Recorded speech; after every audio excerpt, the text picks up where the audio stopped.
And joining me, as always, my colleague, former defensive end for the Broncos, Chargers, Dolphins, Eagles, Falcons, Giants, Eagles again briefly, Bears, Cowboys, Redskins, Patriots, Colts, and Seahawks, whose career spanned nearly 2 seasons, Chet Vandemambo. Welcome, big guy. Thank you, Hugh. And it should be a great day here for this relationship draft. You have a lot of excited men down on the floor there, waiting their turn to select a potential mate. And after the first pick, which is certainly no secret, it seems everything's up for grabs. It certainly does. And just to flesh that out a little for us... Good choice of words. Let's bring in our ASPN relationship draft analyst, Ken Derogatory. And Ken, Vandy certainly has a point. After the first pick, what's the deal? Hugh, this is certainly the toughest draft I've had to analyze in many years. Now, Bob Simper, of course, with the first pick, will certainly take Heather Luscious. But after that, it all depends on what Carl Dullard decides to do with that second pick. Now, he's got a lot of needs. And once we see which way he decides to go, things should fall into place. But with relationships, you never know. No, you certainly don't. And there is Bob Simper, holder of the first pick in this draft. And gentlemen, he got that pick the old-fashioned way. He earned it. He certainly did, Hugh. Bob Simper's had a terrible year with women. He's not much to look at, has no personality or sense of humor to speak of. He is, after all, an accountant. Right. So there's nowhere for him to go, really, but up. And he's going right to the top floor with Heather Luscious. He is indeed. And Ken Derogatory, rumors all week long of perhaps a trade of this pick, but it looks like Bob's going to go ahead and take Heather, doesn't it? He really has no choice, Hugh. He could not get equal value for her from any package of draft picks and former girlfriends because, quite frankly, Bob Simper is looking to rebuild his life. And you don't do that with stopgap measures. Even though I understand that Tony Marabati, holder of the 11th pick, offered him 2 number 1s and the rights to the Callison triplets. Each of whom has 40-inch breasts. That's right. You're looking at over 120 inches of boob. But quite frankly, these girls are all a year older and a step slower to commit to a relationship. They've grown cynical. They have. And a trade of that type makes no sense when you can just go ahead and draft a fabulous babe. True.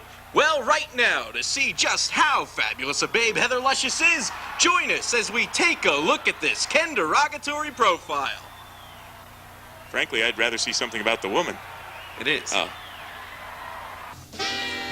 A graduate of the University of Arizona with a double major in Aristotelian logic and oral stimulation, Heather Luscious runs a shelter for the homeless, has authored a best-selling book on the importance of male-female communication, and still finds time to be a professional hot oil wrestler.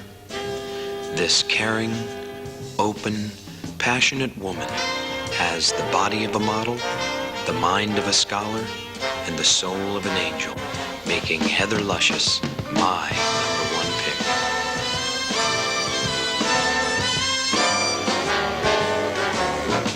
Heather Luscious. Really a luscious thing. Well, let's go down to the commissioner as he makes all this speculation academic. What does that mean?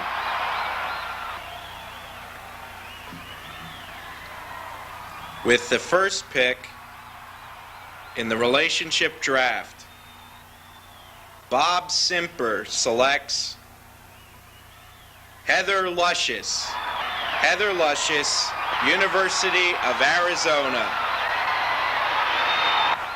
Okay, no surprise there. No, there wasn't, and you're going to be looking at one happy accountant.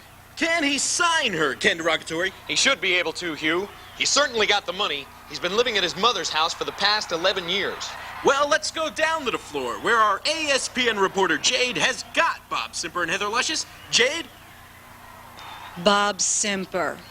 Ever have any doubts as to your selection? Oh, no. I wanted her. Heather, any disappointments? I think it's an honor to be selected first, and I'm going to do everything I can to support Bob as an equal partner in our relationship. Can I put my arm around you? Sure.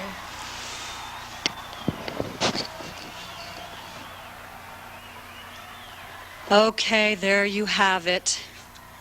Back upstairs to you, gentle persons.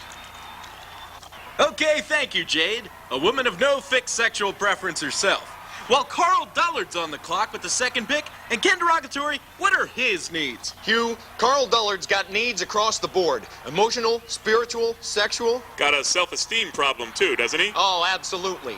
Now, he can go with the best available woman, which I project as Dawn Lassiter. She's witty, intelligent, though slightly repressed sexually. Hey, don't make that sound like a negative. It can be fun to open a woman up in that area. But we're forgetting his self-esteem problem to begin with. He can't open her up if he's insecure himself. I think he's going to go for the sex and take Vanna Lacoste. Vanna Lacoste. He could very well do that. He does have a history of superficial selections, but there are enough well-rounded women on the board that to make a pick that will only help you short-term... Looks fade. Right. He's going to need a stronger foundation than lust as the years go by. Well, Carl Dullard's made his decision, and here's the commissioner to tell us what it is. Oh, I see how this works. With the second pick in the relationship draft, Carl Dullard selects Vanna Lacoste. Vanna Lacoste, Fielding Community College. Went for the sex. Yes, he did. He went for the sex, and he better get it all this year because she's got free agent written all over her. Has she got him? She does. Okay, here's Jade with Carl Dullard and the number 2 pick in the draft, Vanna Lacoste. Carl Dullard, why this pick? Look at her. Vanna, your thoughts? I'm gonna rip his heart out. I don't care.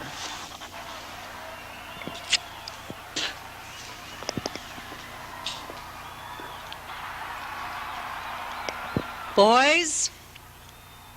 Okay, Chet Vandemambo, who's on the clock with the 3rd pick?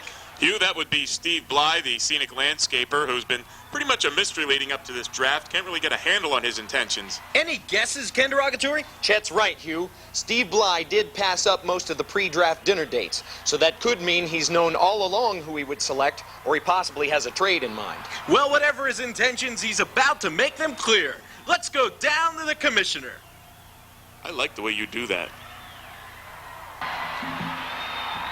With the 3rd pick in the relationship draft, Steve Bly selects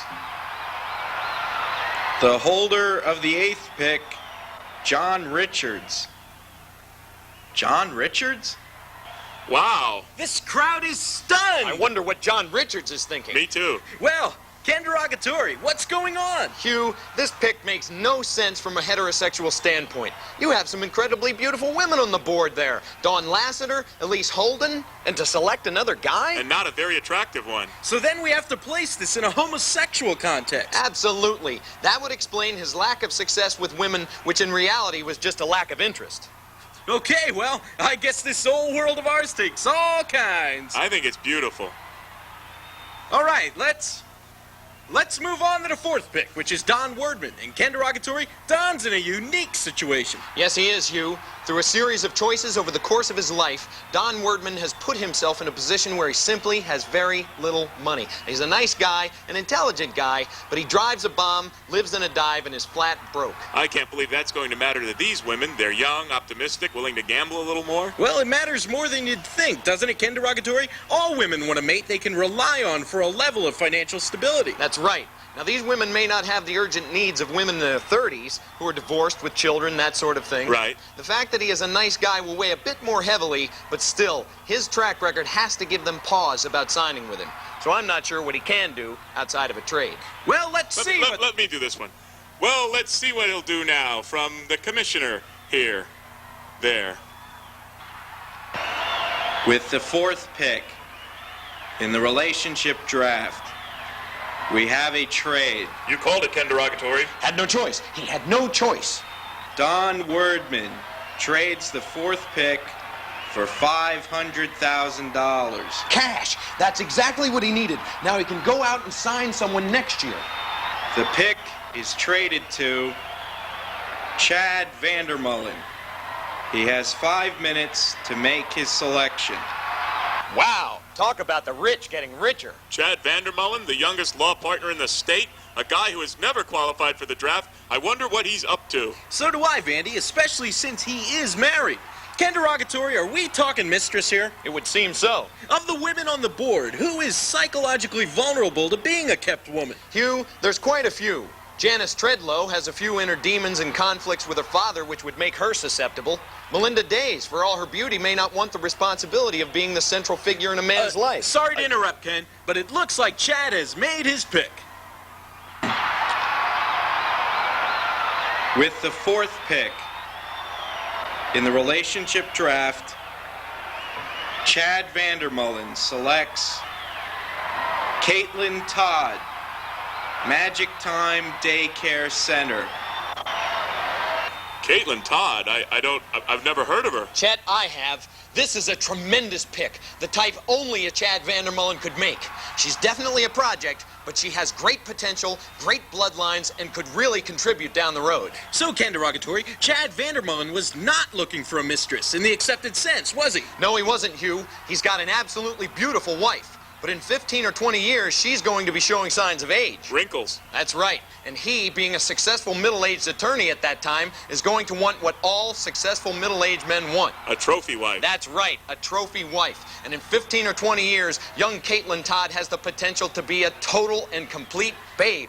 Just an excellent, excellent pick. Okay, well, fireworks and surprises aplenty here as we prepare for the 5th pick, which is held, I understand, Ken Derogatory, by a serial killer. Is that right? That's right, Hugh. Mr. X, as we'll call him, can't maintain a relationship with a woman for a very basic reason. He's insane. That's right, Chet. He's totally insane. But at least he's upfront about it. Not like some guys. Right. So very early in the relationship, a woman knows exactly where she stands. Vandy, Ken, I'm sorry to interrupt, but we've just received word that a Circuit Court of Appeals judge in upstate New York has ruled that the relationship draft is unconstitutional. Also sexist, poorly written, and politically incorrect. Hugh, I wonder if the women have gotten word of this. I think they have, Vandy. I noticed some type of disturbance down on the floor there. Hugh, I think a more apt term than disturbance would have to be riot. Me too. The women are rather violently asserting their right to be treated as human beings rather than objects.